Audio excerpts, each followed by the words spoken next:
There's a moon circling Jupiter right now, sealed beneath miles of ice, hiding a sea twice the size of all Earth's oceans combined. And some of the signals coming from beneath that ice shouldn't exist at all. If you stood on Europa's surface, Jupiter's radiation would kill you before you could explore what was below. The scary part is what's moving beneath your feet. Europa looks peaceful from space. This smooth, bright ball of ice glowing against the void. But 15 miles under that ice, the surface illusion collapses. The surface is so cold that nothing we know of could endure it. Cold enough to shatter steel like glass. So what did scientists detect moving down there in the darkness? The ice on Europa is cracking open, right now, constantly. And whatever is driving it is coming from below. Walk across Europa's surface and you wouldn't find smooth ice. You'd find this chaotic nightmare of ridges, deep cracks, and massive ice blocks that have been twisted and shattered over millions of years. The whole shell just breaks apart and reforms like some frozen puzzle that keeps rearranging itself. Some of these cracks run so far, they cut across entire regions of the moon.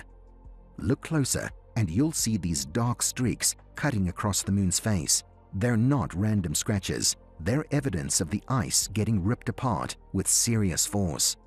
Then there are regions where the ice has completely collapsed, broken into chunks, and refrozen in jumbled patterns, like something warm pushed up from below and melted everything before it froze again.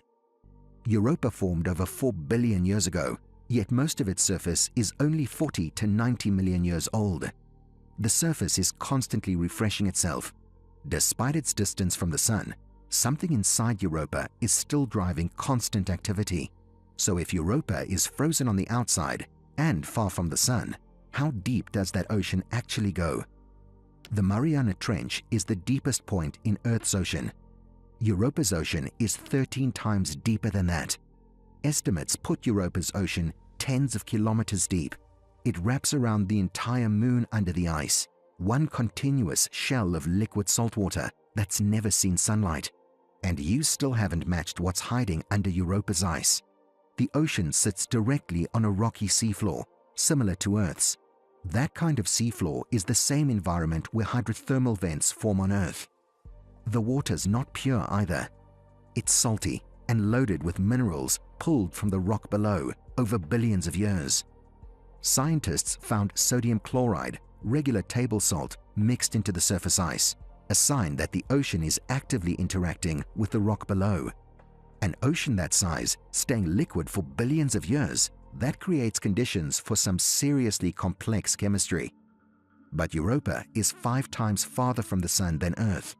It gets almost no solar heat. So how is this ocean not frozen solid? Picture Jupiter grabbing Europa and squeezing it like a stress ball every 3.5 days for billions of years. Jupiter's gravity is crushing, but Europa's also getting pulled by its neighbor moons, Io and Ganymede, so Europa is caught in a constant gravitational tug-of-war. As Europa orbits closer to Jupiter, the pull gets stronger. When it swings farther out, the pull weakens, back and forth, constantly stretching and squeezing the moon's insides. All that flexing, it generates heat through friction. That constant bending turns mechanical stress into heat. Scientists call it tidal heating. It's the same brutal process that turned Jupiter's moon Io into the most volcanically active body in the entire solar system. On Europa, that heat can drive hydrothermal vents along the ocean floor. Underwater volcanic cracks shoot superheated mineral-rich water up from the depths. These vents can support entire ecosystems in complete darkness. Giant tube worms, blind shrimp, bacteria that feed on chemicals instead of sunlight. Does Europa have vents like that? But there's something way more dangerous around Europa than gravity. Something invisible. Something that would kill you faster than the cold ever could. Europa sits inside Jupiter's radiation belt, and it's the most lethal place humans have ever measured. Jupiter's magnetic field is thousands of times stronger than Earth's. It traps high-energy particles and accelerates them into these deadly radiation belts, spiraling around the planet. Europa orbits straight through them. Every single day, Europa is blasted with a dose of radiation no human could survive. 5 sieverts will kill you. Europa gets hit with more than that every day for billions of years. The radiation breaks down everything on the surface, molecule by molecule. It splits water ice into hydrogen and oxygen. The hydrogen escapes to space. The oxygen stays, creating this thin, toxic atmosphere.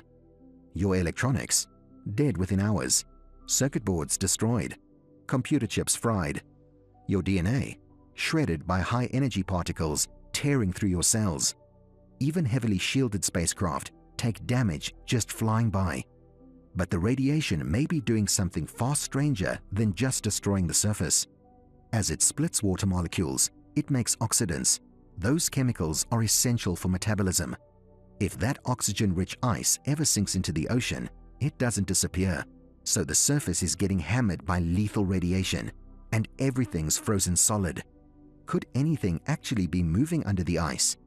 December 2012. Hubble caught something shooting out of Europa's surface. Water vapor. 200 kilometers into space. Some of these plumes rise hundreds of kilometers above the surface. Multiple observations show the same thing. Europa's ocean might be venting straight into space through cracks in the ice. We don't have to drill down 15 miles of ice to sample the ocean. A spacecraft could fly directly through the plumes and sample material from the ocean below. When scientists analyzed Europa's surface chemistry, they found salts, sulfur compounds, and organic molecules, material that could only have come from the ocean. Sodium chloride shows up in brown-yellow patches, magnesium sulfate in white areas, and the distribution follows a clear pattern, like ocean currents are moving this material around before it freezes.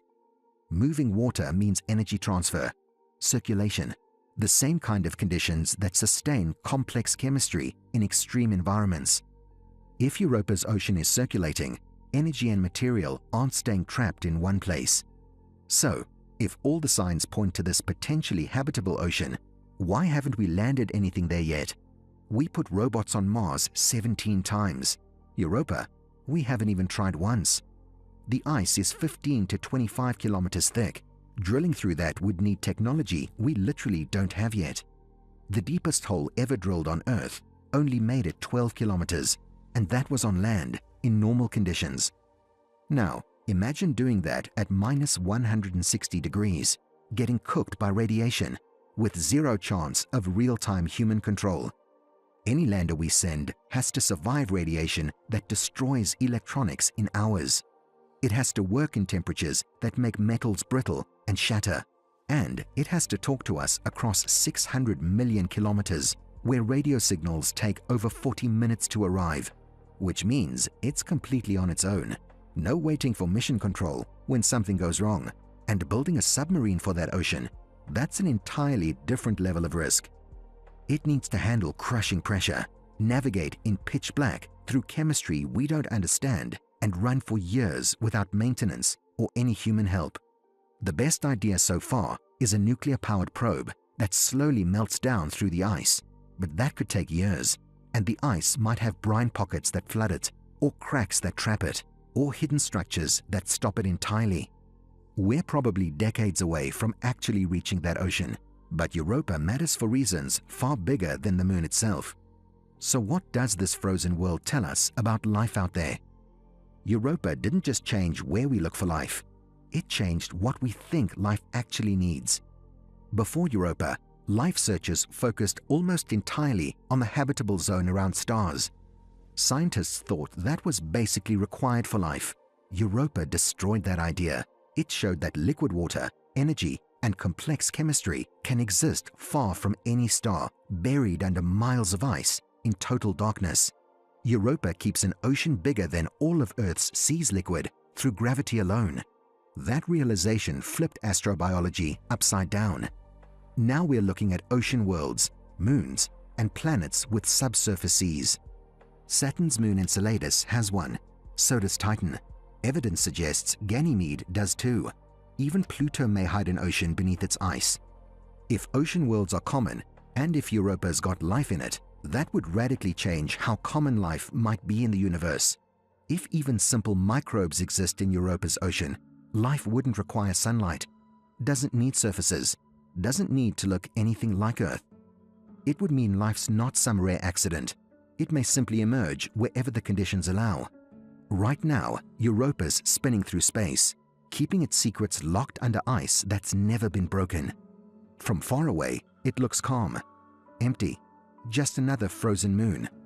But underneath is a massive ocean, heated by relentless gravitational stress, exposed to radiation, and possibly circulating the very chemistry life could use.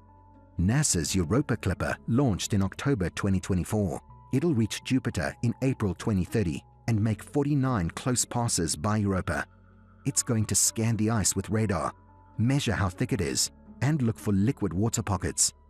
It'll fly through those plumes, if they're still erupting, searching for organic molecules and chemical signs of life. And it'll map the whole surface in detail, picking out the best spots for future missions to land and drill. Here's what makes Europa terrifying.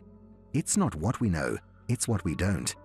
There's an entire world down there, deep, dark water that's been completely isolated for billions of years. And something might have evolved in those conditions, something nothing like anything on Earth, something that's never seen light, never felt warmth, perfectly adapted to crushing pressure and eternal night. It's waiting under the ice, and one day we may finally learn what's been down there all along.